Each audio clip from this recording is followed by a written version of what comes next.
Bismillahirrahmanirrahim. Pembahasan di malam hari ini masih berkenaan dengan nama dari nama-nama Allah Subhanahu wa taala yang sangat agung sekali. Apa itu? Ar-Razzaq. Bahwa Allah Subhanahu wa taala zat yang memberikan rizki kepada semua makhluknya. Ma'asyiral muslimin yang dimuliakan Allah Subhanahu wa taala, di dalam Al-Qur'anul Karim Allah Subhanahu wa taala menyebut satu kali kalimat Ar-Razzaq dengan mufrad, kalimat tunggal, yaitu dalam surah Az-Zariyat ayat 58, di mana Allah Subhanahu wa taala mengatakan innallaha huwar razzaq. Sesungguhnya Allah dialah zat yang maha memberikan rizki. Tetapi di dalam Al-Quran Allah Subhanahu wa ta'ala menggunakan jama' ataupun lebih daripada satu. Diulang 5 kali dalam Quran. Contohnya surah Al-Ma'idah ayat 114, Allah mengatakan warzuqna wa anta khairur razikin. Berikanlah rizki kepada kami karena engkau sebaik-baik zat pemberi rizki. Apa itu rizki? Maka para ulama mengatakan rizki adalah ma yuntafa'u bihi annas. Apapun yang bisa dimanfaatkan manusia, itulah rizki Allah Azza wa Jalla. Apapun itu. Dan kita tahu bahwa disebutkan dalam surah Az-Zariyat ayat 22, di mana Allah Subhanahu wa taala menjelaskan bahwa sumber rizki semua makhluk, semuanya berpangkal ada di langit. Sebagaimana Allah Subhanahu wa taala mengatakan dalam surah Az-Zariyat 22, wa fis samai rizqukum wa ma tu'adun. Dan di langit terdapat sebab-sebab rizki kalian dan apa yang dijanjikan Allah kepada kalian. Kalau kita melihat di alam semesta ini, bagaimana Allah Subhanahu wa taala memberikan rizki kepada makhluknya, baik yang ada di daratan ataupun di lautan, baik kepada binatang, manusia, jin atau semua makhluknya. Sumber rizki itu semua ada di langit. Jadi yang di langitlah yang mengatur semuanya. Karena siapa yang memberikan rizki kepada kita kalau bukan Allah Subhanahu wa taala? Makanya di zaman Nabi SAW ada seseorang yang hendak memerdekakan seorang budak wanita. Kemudian dia bertanya kepada Nabi SAW, apakah budak ini seorang mukminah atau tidak?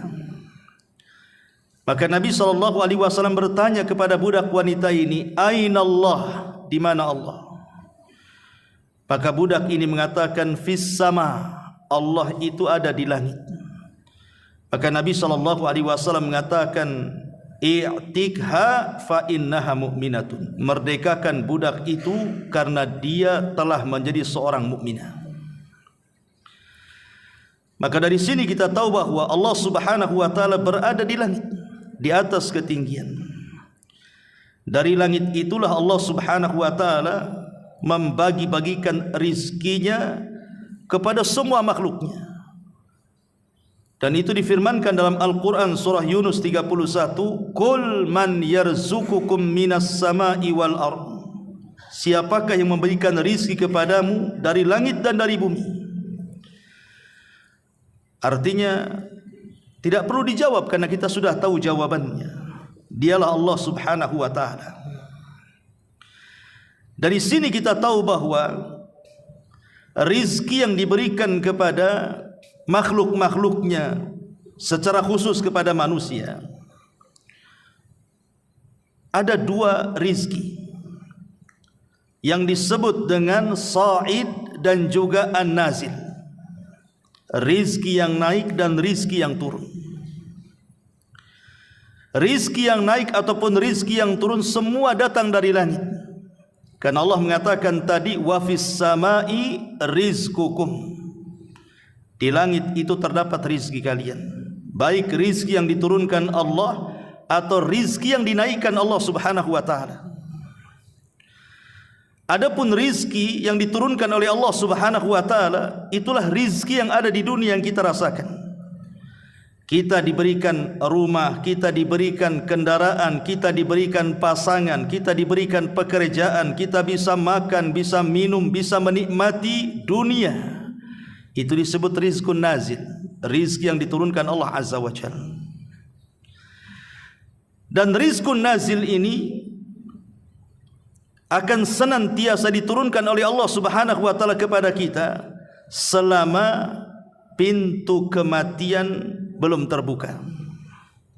Artinya rizki yang diturunkan itu tergantung dengan ajal manusia.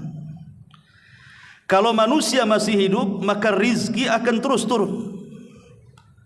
Tapi kalau sudah datang ajal manusia, maka rizki itu pun terhenti. Itulah rizki yang disebut dengan hissi namanya. Rizki badan atau yang nampak di mata kita. Tapi di sana ada rizki yang disebut dengan sa'id, rizki yang naik.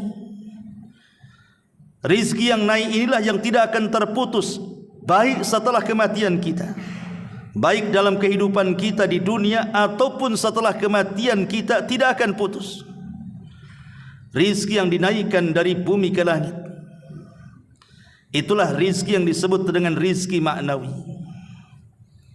Seperti orang yang diberikan oleh Allah Subhanahu wa taala sehingga dia bisa melakukan amal saleh. Karena amal saleh ini bagian daripada rizki. Sebagaimana Allah Subhanahu wa taala mengatakan, "Ilaihi yas'adul kalimut thayyibu wal 'amalu yarfa'uhu wal 'amalu salihu yarfa'uhu." Kepada Allah lah seluruh perkataan-perkataan yang baik akan dinaikkan. Begitu juga amal-amal saleh akan dinaikkan kepada Allah Subhanahu wa taala. Dan dua-duanya adalah rizki yang naik dan tidak akan terputus. Adapun kalimat-kalimat yang baik seperti orang membaca Al-Quran, berzikir, mengajak manusia kepada kebaikan, mencegah manusia dari kemungkaran, atau amal saleh seperti salat, puasa, zakat, jihad dan yang semacamnya, itu semua akan diangkat oleh Allah Subhanahu wa taala dan akan dijadikan rizki untuk kita. Makanya lihat Allah Subhanahu wa taala ketika bicara soal orang-orang yang mati syahid. Apa kata Allah? Wala tahsabannal ladzina qutilu fi sabilillahi amwatan bal ahya 'inda rabbihim yurzakun farihina bima atahumullahu min fadli. Jangan kau sangka orang-orang yang mati di jalan Allah, mati syahid itu mereka mati, tidak, mereka hidup. Walaupun nampaknya mati di dunia, tapi mereka hidup di kuburan mereka, dan mereka mendapatkan rizki dari Allah Subhanahu wa taala. Mereka senang dengan apa yang Allah anugerahkan kepada mereka. Artinya orang-orang yang mati syahid, walaupun mereka mati, tapi rizkinya tidak terputus. Rizkinya akan terus mengalir dalam kuburannya. Dan tentunya rizki yang paling besar adalah Jannatun Naim, sorga yang penuh dengan kenikmatan dari Allah Subhanahu wa taala untuk mereka. Itu yang disebut dengan rizku as-sa'id, rizki yang dinaikkan Allah ke langit berupa amal saleh. Dan kedua-duanya harus dicari oleh manusia. Dua-duanya harus dicari. Baik rizki yang turun dari langit ke bumi, kita harus mencari, karena itu untuk penghidupan kita di dunia. Kita harus mencari pekerjaan untuk mendapatkan uang. Dengan uang itu kita bisa beli rumah, kita bisa makan, bisa minum, beli kendaraan, dan begitu seterusnya. Begitu juga rizki akhirat berupa sorga pun harus dicari di dunia. Dengan cara apa? Kita kumpulkan sedikit demi sedikit pahala-pahala, baik dari ibadah lisan, ibadah badan atau ibadah hati, supaya kelak setelah kita meninggal dunia, rizki tidak akan terputus, bahkan lebih baik lagi dibandingkan rizki dunia.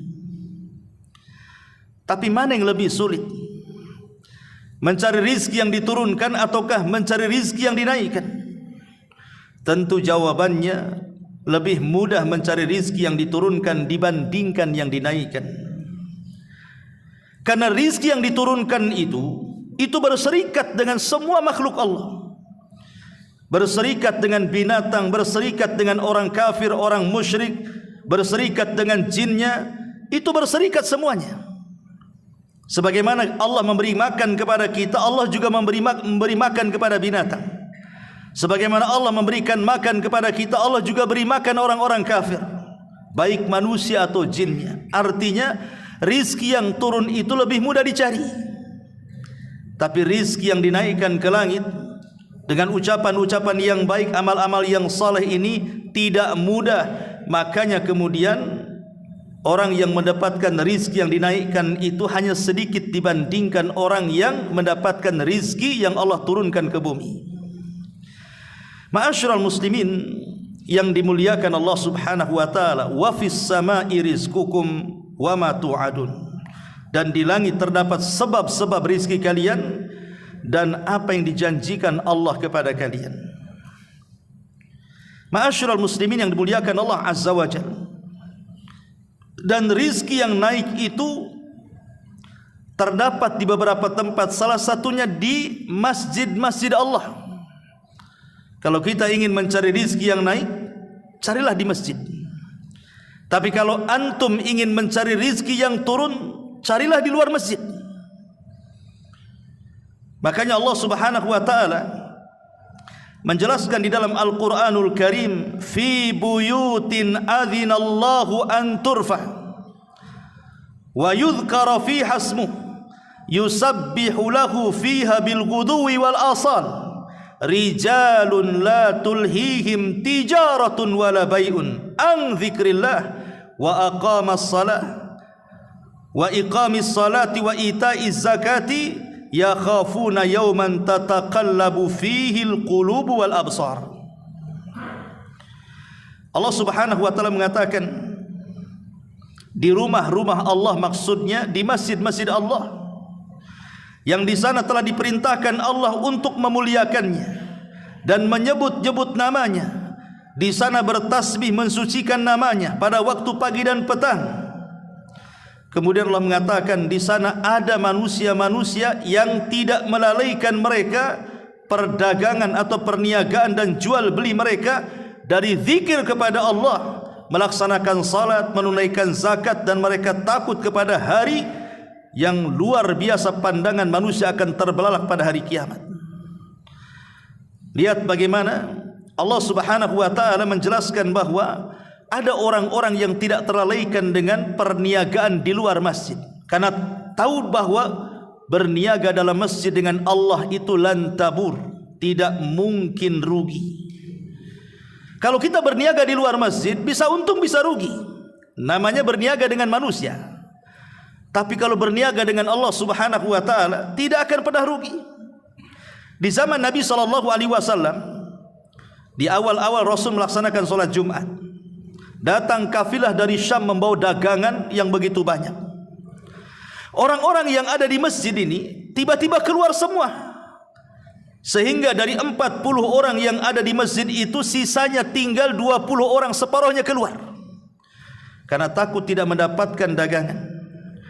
Maka Allah Subhanahu wa taala tegur dengan menurunkan surah Al-Jumu'ah ayat 11, wa idza ra'au tijaratan aw lahwan infaddu ilaiha wa tarakuka qa'ima qul ma indallahi khairun minal lahwi wa minat tijar wallahu khairur razikin. Dan apabila mereka melihat perniagaan atau permainan, mereka bubar untuk menuju kepadanya, dan mereka tinggalkan dirimu yang sedang berkhutbah. Katakan ya Muhammad, apa yang di sisi Allah itu lebih baik daripada permainan dan perniagaan di luar sana, karena Allah sebaik-baik pemberi rizki. Lihat bagaimana terkadang ada orang terkecohkan. Dia lebih memilih rizki yang turun dan meninggalkan rizki yang dinaikkan. Padahal rizki yang turun itu satu hari akan meninggalkan kita, atau kita yang akan meninggalkan mereka. Kita yang akan meninggalkan rizki yang turun, atau rizki yang turun meninggalkan kita. Boleh jadi setelah kita kaya, tiba-tiba datang tsunami, datang gempa, datang musibah, habis semuanya. Atau boleh jadi semua tidak habis, tapi kita pula yang mati. Tetapi rizki yang dinaikkan itu tidak akan terputus di dunia, di dalam kuburan, sampai ke dalam sorga. Ma'asyiral muslimin yang dimuliakan Allah subhanahu wa ta'ala, itulah Ar-Razzaq, Allah zat yang maha memberikan rizki. Ma'asyiral muslimin yang dimuliakan Allah subhanahu wa ta'ala, kita tahu bahwa semua makhluk yang Allah ciptakan, baik langitnya, baik buminya, baik lautannya, baik gunung-gunungnya, baik hutan-hutannya, dan seluruh alam semesta ini, itu hakikatnya dijadikan Allah untuk rizki manusia. Jadi Allah menciptakan alam semesta itu untuk rizki bagi kita. Allah subhanahu wa ta'ala berfirman dalam surah Al-Baqarah 21-24, Ya ayyuhan nasu u'budu rabbakumul ladzi khalaqakum walladzina min qablikum la'allakum tattaqun. Wahai manusia, sembahlah Rabb kalian yang telah menciptakan kalian, menciptakan orang-orang sebelum kalian, agar kalian bertakwa. Lihat di sini, alladzi ja'ala lakumul arda firasha. Dialah Allah yang telah menjadikan bumi sebagai hamparan untuk kalian. Dari sini kita tahu bumi itu adalah rizki bagi manusia. Di bumi inilah kita bisa tidur, di bumi inilah kita bisa makan, bisa minum, bisa berjalan. Was-samaa'a binaa'a, dan Allah juga jadikan langit sebagai atap bagi kalian, artinya rizki juga bagi kita. Kemudian wa anzalna minas samaa'i ma'an, Allah turunkan dari langit hujan. Hujan rizki atau tidak? Rizki. Fa akhraja minas thamarati rizqan lakum, kemudian dengan hujan itu tumbuhlah tumbuh-tumbuhan, tumbuhlah buah-buahan, dan itu rizki bagi kalian. Tumbuh-tumbuhan, buah-buahan, biji-bijian, semua rizki bagi kita. Artinya Allah subhanahu wa ta'ala menciptakan langit, bumi dan seisinya itu untuk rizki kepada kita. Adanya matahari, adanya bulan, adanya siang, adanya malam, itu semua rizki bagi kita.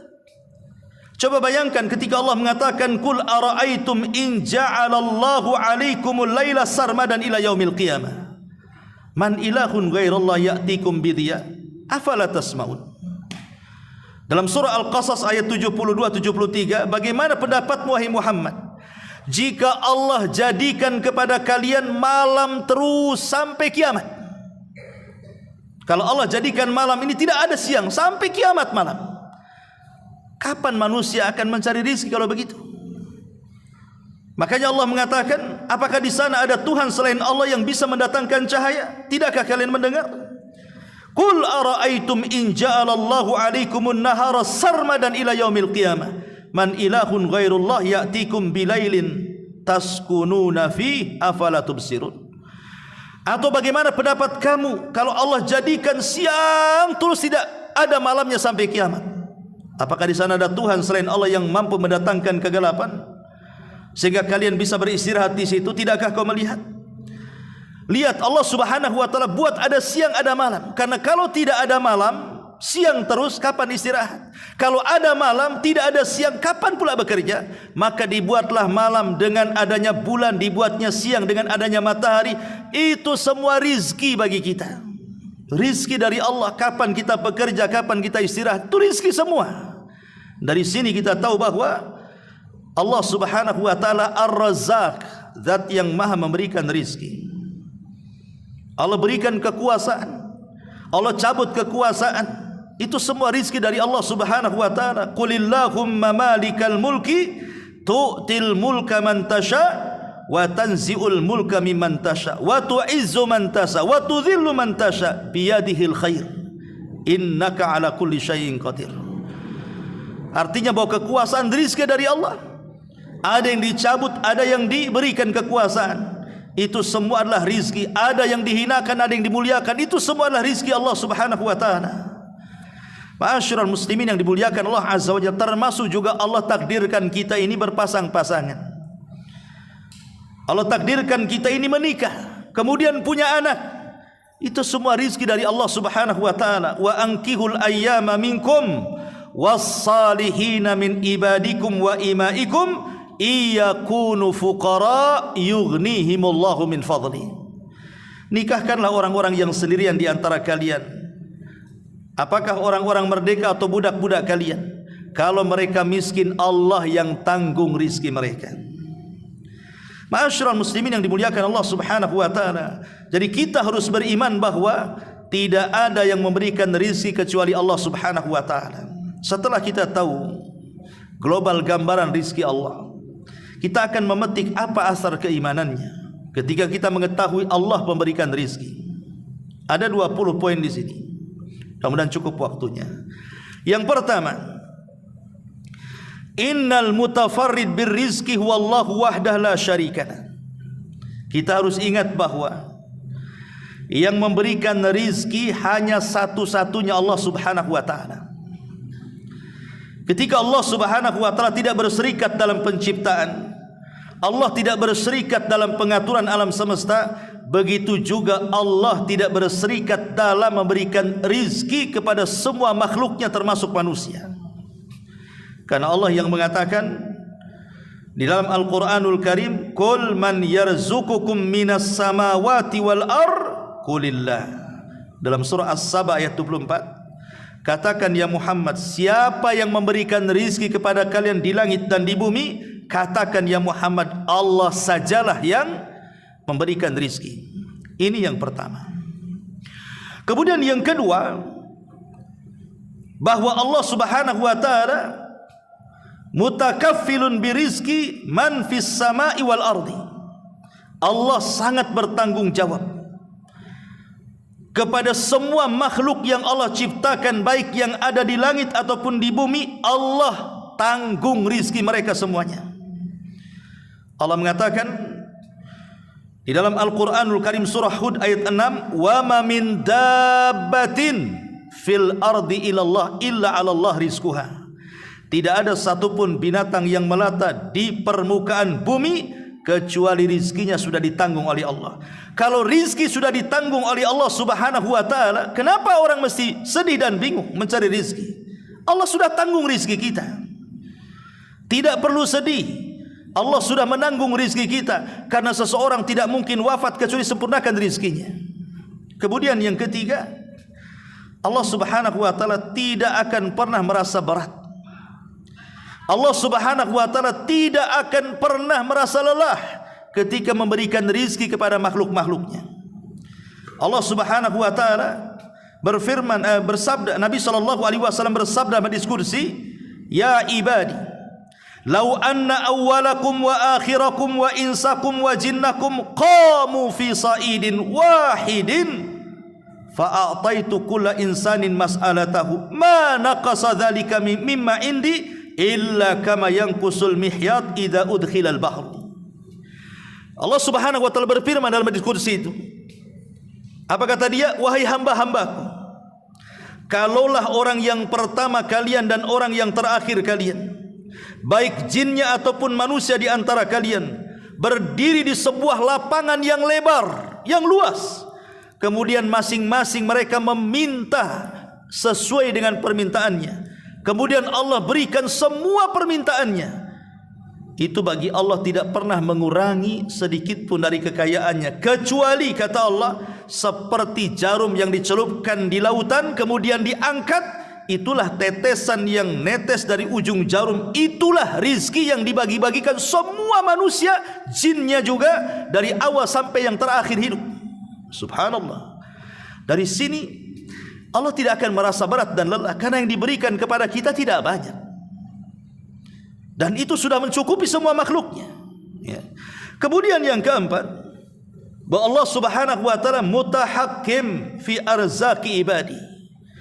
Allah yang mengatur rizki itu sesuai dengan kehendaknya. Si fulan jadi kaya, Allah yang berkehendak. Si fulan miskin, Allah yang berkehendak. Si fulan sehat, Allah yang berkehendak. Si fulan sakit, Allah yang berkehendak.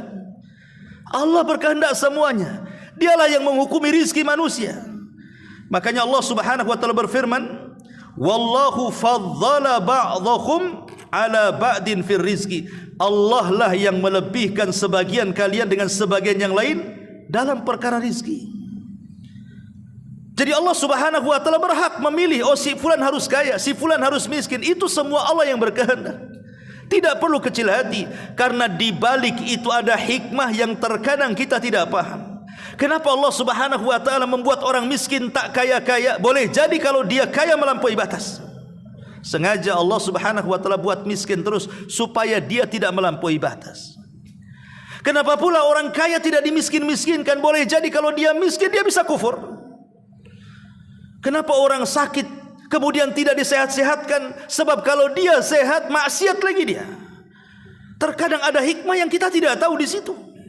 Makanya kemudian Allah berhak memberikan siapapun yang dikehendakinya dari rizki ini. Ma'asyiral muslimin yang dimuliakan Allah Subhanahu wa taala. Kemudian yang kelima, Allah Subhanahu wa taala lam yakhtas birizqihi man amana fi hayatid dunya wa innama kana rizqu fid dunya li jami'il mu'minina wal kafirin. Allah tidak pernah membatasi rizkinya kepada makhluk yang ada di dunia.